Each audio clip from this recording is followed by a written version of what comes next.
سلام أو حاجتي كما يعلقهم أب كل مؤسسكم سلام إجابيان مسخم يهم لومي زمتعكو زح صحفكو وعد دابيان President Boris Johnson كبابلكم إياه. Dear Boris Johnson, I am just writing to ask you to do a couple of things that may change the tide of the conflict between Eritrea, Ethiopia and Tigray and save thousands of lives. You might have known about this conflict in the news, but what they are saying does not comply with a realistic view of the war. For example, the news may have said that nobody has been hurt in the conflict. However, plenty of Eritrean and Ethiopian channels say otherwise. Hundreds of thousands of people have been abruptly placed in Sudan refugee camps, and some refugees' food have been running out.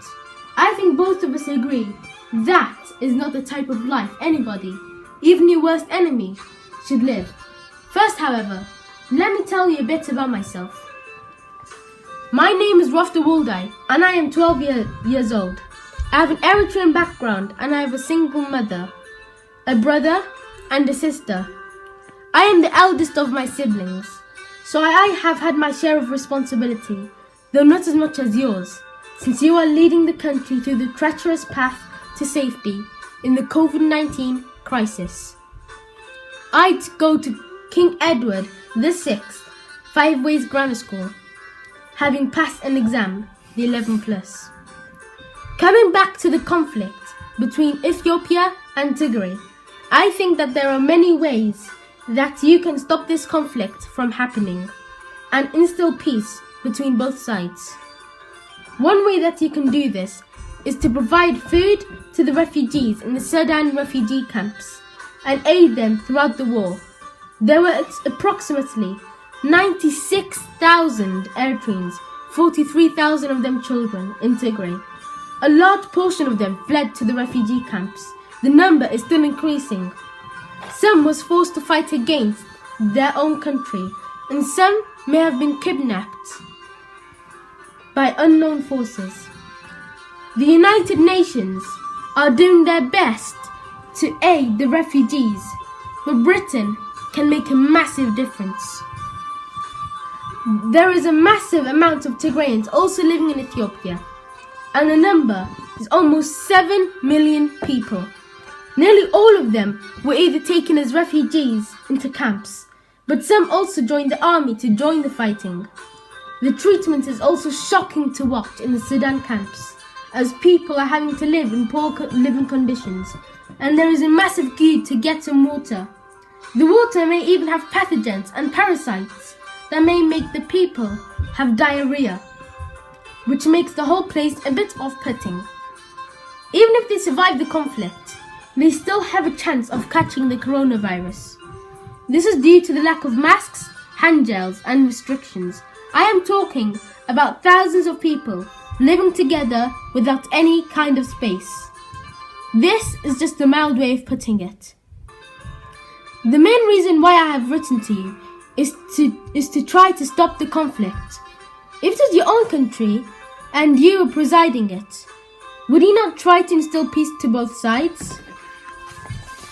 Many benefits arise out of this. You can win the Nobel Prize Peace. You can have friendly countries on your side, and Britain will gain its reputation as a compassionate country with a respect to human rights.